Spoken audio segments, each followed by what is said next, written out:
Vamos a mirar este ejemplo siguiendo con los ejemplos del sistema de información para planear y controlar la producción en empresas de confección textil.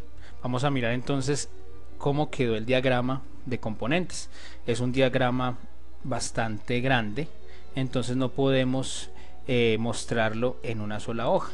Tenemos que mirar el diagrama en estas tres hojas, cada uno de ellos lleva la continuación del anterior. Vamos entonces a mirar más o menos de qué se trata. Entonces, se parte aquí de un estudio preliminar. Entonces tenemos un documento de texto que tiene el estudio preliminar, que es el trabajo de campo y toda la información recolectada en la fase de recolección de información de nuestro sistema. De este estudio preliminar depende este que vemos acá, el documento análisis.doc, donde está entonces toda la parte del análisis del sistema de información, donde sería el documento de texto, donde iría todos los diagramas UML que encontramos en esta parte. Del documento de análisis se crea el documento de diseño. En el documento de diseño ya vendría ya la parte gráfica de cómo va a estar el sistema de información, cómo va a ser la forma de cada una de las ventanas o de las páginas web que compondría nuestro sistema de información. En este caso, como este era una aplicación de escritorio, entonces en el diseño estaría como tal toda la parte del análisis de ventanas, toda la parte del diseño de las ventanas, lo que tendría cada una de ellas, partiendo, como vemos acá, de este diseño del documento que vemos en este lugar. De ahí se desprenden todos estos documentos de acá. Dice línea de producción.py, tipo prenda.py. ¿Por qué la extensión .py? La extensión .py es porque este sistema de información se quería desarrollar en el lenguaje de programación Python. El lenguaje de programación Python guarda sus archivos con la extensión .py. Entonces .py es la extensión para este tipo de archivos. Entonces estos son los códigos fuente.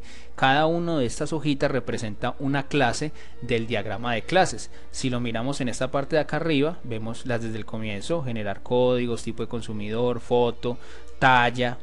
Aquí están todos los .py, línea de producción, tipo de prenda, patrón, fase, taller, material, artículo, y seguimos aquí con proveedor, cliente, pedido de materia prima, pedido de artículos, orden de producción e informe. Aquí estarían todos los códigos fuente de todas las clases que detectamos en nuestro diagrama de clases para el lenguaje de programación Python. De este código fuente, mire que aquí vemos una flechita, dependen estos ejecutables. Cada uno tiene el mismo nombre de la clase de la cual se genera. Entonces en Python tenemos los archivos .py que al pasarse por el intérprete de Python generan estos ejecutables que quedan con extensión .pyc. Como en la explicación decíamos, si estuviéramos trabajando en lenguaje de programación C o C++, aquí tendríamos archivos .c o .cpp que generarían archivos .exe.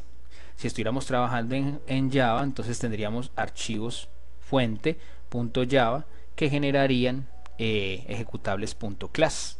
Entonces cada una de ellas, mire que tiene la correspondencia de su .py. Lo mismo desde acá arriba, cada uno de ellos tiene ese .py, .pyc, que es el ejecutable que genera Python.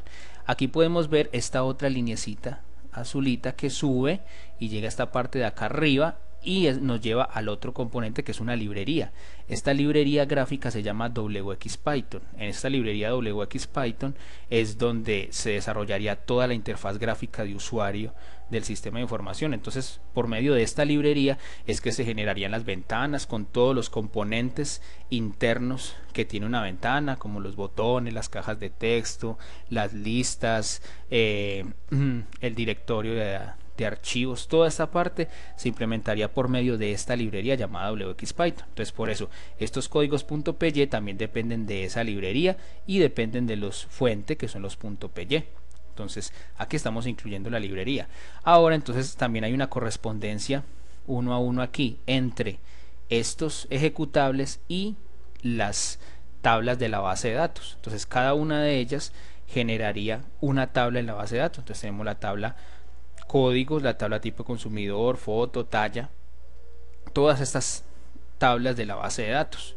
Cada una de ellas tiene su respectivo nombre que concuerda con el ejecutable y con el nombre del archivo fuente. No significa que esto tenga que por obligación ser así, simplemente en el diseño que se le hizo a este sistema de información resultaron saliendo las mismas tablas que correspondían a cada una de las clases, y todas estas tablas que vemos aquí, todas tienen estas flechas que llegan como tal a este punto donde tenemos este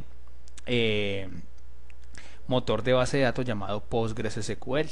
Entonces este sistema de información iba a trabajar bajo el lenguaje de programación Python y con motor de base de datos PostgreSQL. Entonces en este PostgreSQL estarían implementadas todas estas tablas de la base de datos. Así entonces quedaría modelado nuestro único diagrama de componentes para este sistema de información que sirve para planear y controlar la producción en las empresas de confección textil.